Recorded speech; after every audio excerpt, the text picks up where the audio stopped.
com a chegada das eleições, é muito comum acompanharmos o uso de espaços religiosos, como as igrejas, por exemplo, para a realização de comitês e comícios.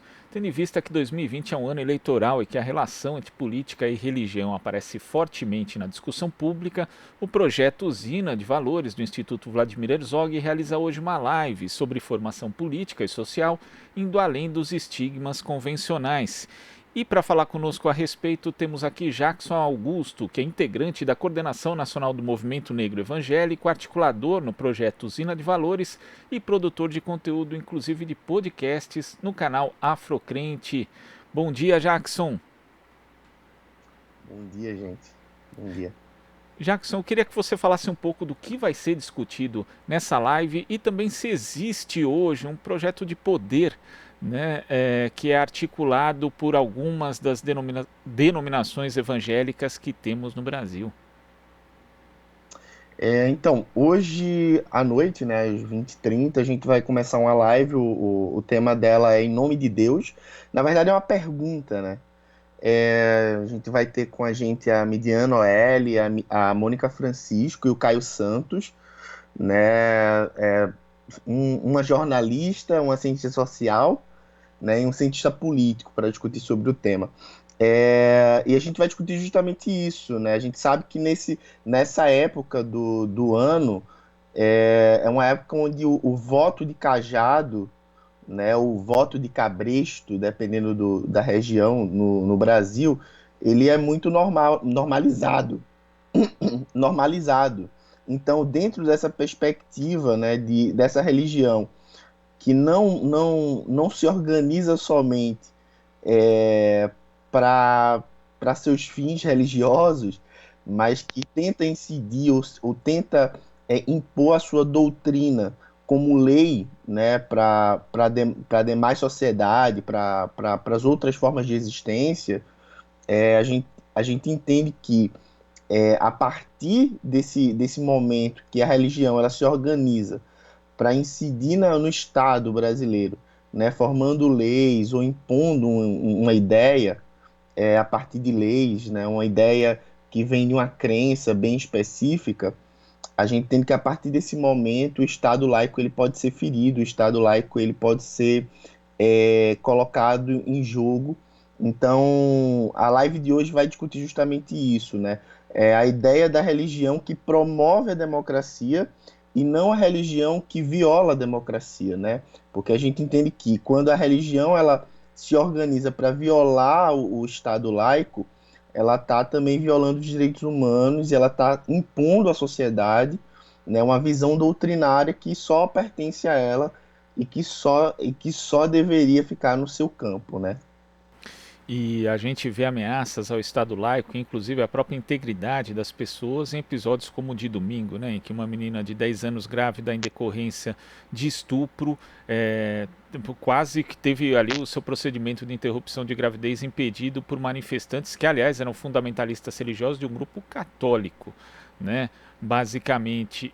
Mas ali a gente viu também, Jackson, parlamentares tentando se aproveitar politicamente do episódio tão triste, tão grave. Como é que você vê essa tentativa de algumas figuras políticas tentarem justamente capitalizar em cima desse tipo de episódio, Jackson? Só lembrando que eu tô em Recife, né? Eu sou de Recife, então foi aqui, Você né, na minha acompanhou de cidade. perto, né? Isso, é. Então, assim, a bancada evangélica de Recife, né, a partir da Clarissa Tessio e do Joel da Harpa, na verdade, né, que são dois deputados aí estaduais que já têm um mandato aqui no estado. Segundo algumas informações, eles que vazaram o nome, né, inclusive para a própria Saruínta e por aí vai, isso daí ainda está em investigação, mas eles também passaram um dia nas redes sociais, naquele dia específico dessa semana, é, promovendo e incentivando as pessoas a irem até o hospital. Então, assim, por mais que tenha sido sim um grupo católico, né? que organizou toda a situação, mas houve uma grande ajuda da bancada evangélica aqui do Estado. Eu acho que dentro dessa situação a gente percebe que a doutrina, né, a forma de pensar, a forma de você olhar o mundo, ela foi tentada a se colocar na vida de pessoas que, vamos colocar assim, não tem um compromisso com a fé cristã, ou não tem um compromisso em seguir isso, em seguir o que pessoas em específicos acham que é certo ou errado, inclusive passando pela lei, pela própria lei brasileira, pela própria legislação. Então a gente entende que expor uma criança de 10 anos e, além disso, não respeitar a própria lei brasileira, a legislação que permite o aborto nesses casos hoje, é um absurdo. Fora que isso também viola o próprio ECA, o próprio Estatuto da Criança e do Adolescente, né, que é um estatuto que completou alguns aninhos esse ano e que é importante para a história do Brasil e que é importante, inclusive, para a garantia da democracia quando a gente vai falar de direito das crianças. Então, acho que isso tudo mostra que, quando a laicidade do Estado ela está em jogo, ela também influencia nas políticas públicas da saúde, ela também influencia nas políticas públicas que está relacionada às crianças, né, no Brasil. Então, a gente entende que um Estado laico, ele é um Estado que vai ter uma garantia melhor até na aplicação dessas políticas, né? Vai garantir que lá na ponta as pessoas que precisam daquela política naquele momento vão ter essa política, né? E não vão ser negadas a elas a legislação e o seu direito somente porque um grupo de religiosos acha que a sua doutrina, a sua fé tem que ser imposta como lei no país. Essa é a questão. A questão não é você achar aborto errado ou você ser contra o procedimento. A questão é você achar que essa sua crença, essa sua doutrina, esse seu dogma precisa se tornar uma política pública que seja imposta a toda uma sociedade. E nesse sentido, justamente, a gente tem aí, Jackson, a formação de uma bancada evangélica popular. Um dos articuladores, inclusive, é o pastor Ariovaldo Ramos, que defende a adoção de políticas públicas que combatam a desigualdade social e que prezem pela paz. É importante também esse tipo de iniciativa para que as pessoas entendam, compreendam melhor que o estigma do evangélico não é necessariamente justamente a desse fundamentalista que vai lá ajudar em protestos como o de domingo. É importante ter essa contranarrativa, né? Eu acho que a gente vai resgatar aí um legado que existe já no Brasil, desde o movimento evangélico progressista, o antigo MEP, que já tinha, assim, já tem um histórico de ocupar também os poderes legislativos, né, dos estados. Então, a gente percebe que a bancada popular evangélica, que está tentando ser formada nesse ano, é uma tentativa de disputa desse campo, né? Não existe só um jeito de ser evangélico no Brasil. A gente não pode aceitar que a única forma de ser evangélico no país seja violando direitos humanos, seja violando o Estado laico.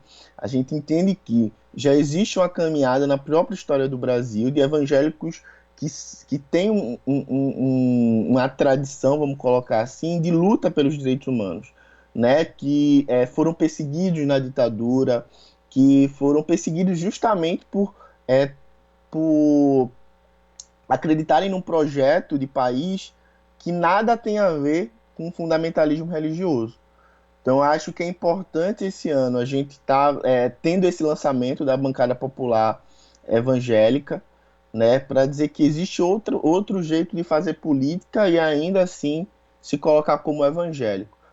Essa é a questão. O problema não é você ser evangélico, o problema é você estar compromissado com um projeto de poder que tenta impor o seu dogma, que tenta impor a sua fé para toda uma sociedade. E aí eu acho importante se levantar outros nomes evangélicos na política que tenham esse compromisso com um projeto de país mais justo, mais democrático e menos fundamentalista.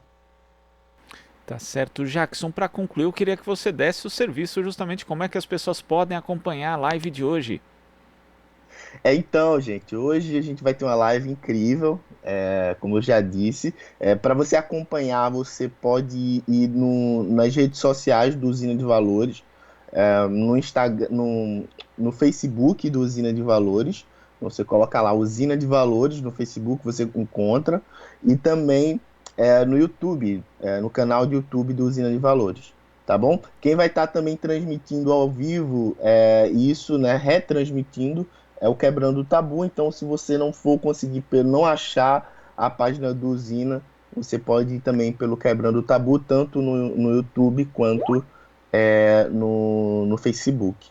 Agora, Jackson, você também é produtor de conteúdo, inclusive de podcasts, no canal Afrocrente. Eu queria que você falasse rapidamente também para a gente do canal. Ah, sim, a ideia do canal é a gente falar um pouco sobre racismo, sobre negritude, a partir da vivência de pessoas evangélicas, né? A gente sabe que a maioria dos evangélicos no país são negros. Segundo o Datafolha de 2019, 60% dos evangélicos são negros. Então, a ideia é a gente tentar se comunicar com a maioria dos evangélicos, né, a partir de uma pauta urgente, que é a pauta racial, né, que é a questão racial no Brasil. E a gente sabe que jovens estão morrendo todos os dias no país, jovens negros, né? A gente teve o caso recente de João Pedro, por exemplo. O João Pedro ele era evangélico, segundo o primo dele era do grupo de jovens da igreja. A gente vai ter o caso também do Miguel, a família também dele é evangélica. Então, assim, a gente sabe que pessoas evangélicas elas também estão imersas, né, nessas violências praticadas dentro das favelas, dentro das periferias. Aí o Afrocrente ele surge para a gente falar de uma outra perspectiva, de uma fé que olha para a negritude de uma outra forma e que tem um compromisso com a luta antirracista. Certo, Jackson, muito obrigado pela sua participação aqui no Jornal Brasil Atual e até a próxima. Obrigado. Tchau, tchau. Tchau, tchau. Conversamos aqui com o integrante da Coordenação Nacional do Movimento Negro Evangélico, articulador no projeto Usina de Valores, Jackson Augusto. Você está ouvindo Jornal Brasil Atual. As notícias que os outros não dão.